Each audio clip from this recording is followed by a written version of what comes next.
ইফতারের পর সিগারেট খাওয়া যাবে কিনা? বিসমিল্লাহ, এই প্রশ্ন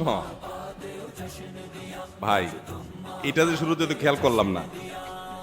ইফতারের পর সিগারেট খাওয়া যাবে কিনা, এটা কোনো কথা হলো ভাই?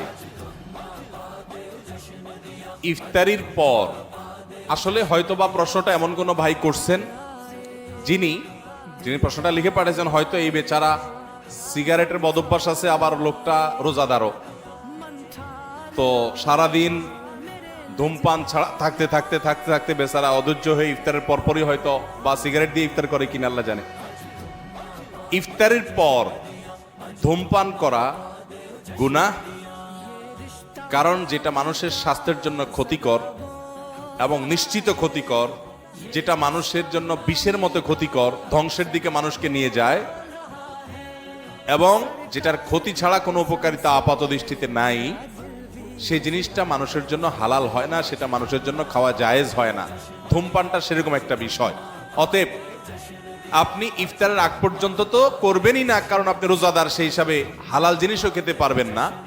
কিন্তু ইফতারের পর যদি কেউ ঘুষ খায়, ইফতারের পর যদি কেউ কুকুরের গোশত শুকুরের গোশত খায়, সেটা যেরকম ইফতারের পরে খাইছে দেখে হালাল হবে না, ধূমপানটাও ইফতারের পরে করছে দেখে হালাল হবে।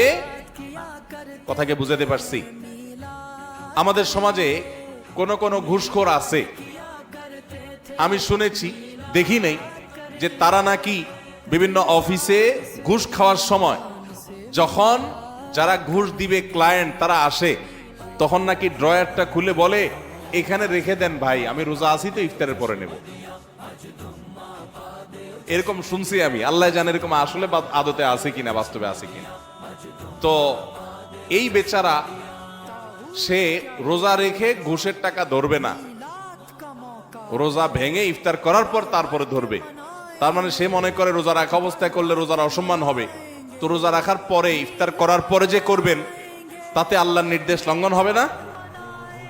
রোজা মানেই তো বিরত থাকা, সিয়াম মানে বিরত থাকা, তার মানে হারাম থেকে বেঁচে থাকার ট্রেনিং আমি নিচ্ছি এখান থেকে, সেটা আমার আমল করতে হবে সারা জীবন ভর। অতএব যারা রোজা রেখে ধূমপান করছেন না, তারা ইফতারের পরেও ধূমপান করবেন না। আল্লাহ আমাদের ভাইদেরকে বেঁচে থাকার তৌফিক দান করুন। যদি কোনো কারণে শয়তানের প্ররোচনার পরিচিতি আপনি করেই ফেলেন, তো আপনি প্রতিজ্ঞা করবেন আস্তে আস্তে সেখান থেকে বের হয়ে আসার। রোজা অবস্থায় ধূমপান করলে তো রোজাও ভাঙবে, আবার রোজা ভাঙার গুনাহ হবে, ধূমপানের গুনাহ হবে, ডাবল গুনাহ হবে। ইফতারের পরে করলে আপনি ধূমপানের গুনাহগার হলেন, রোজা ভাঙার গুনাহগার হলেন না, জাস্ট পার্থক্য এতটুকু, কিন্তু সেটাও অবশ্যই গুনাহ হবে। আমি প্রায় বলার চেষ্টা করি, যারা ধূমপানের বদভ্যাসে আক্রান্ত, আসক্ত, ছাড়তে পারতেছেন না, রোজার মাস দারুণ সুযোগ।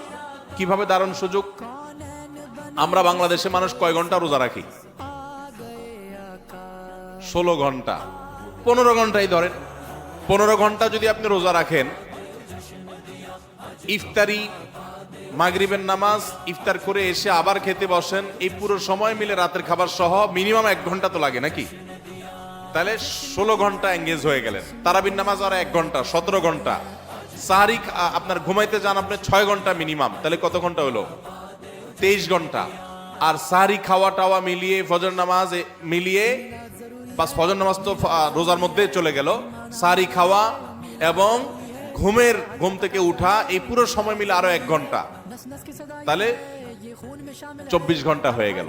আর যদি বলেন যে না 1 ঘন্টা পুরো যায় না সাহারিতে, তাহলে আধা ঘন্টা সাহারিতে গেলে আর আধা ঘন্টা থাকে।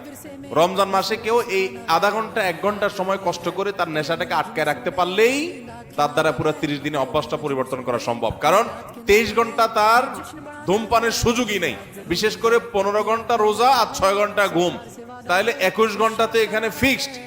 আর বাকি ইফতার, তারাবি, অন্য সব মিলে যদি আরো 1-2 ঘন্টাও দেন, তো 22-23 ঘন্টা তো আপনি এমনি ধূমপান করতে পারতেছেন না, আর 1-2 ঘন্টা কষ্ট করলেই ধূমপান ছাড়া সম্ভব, শুধু হিম্মত করতে হবে।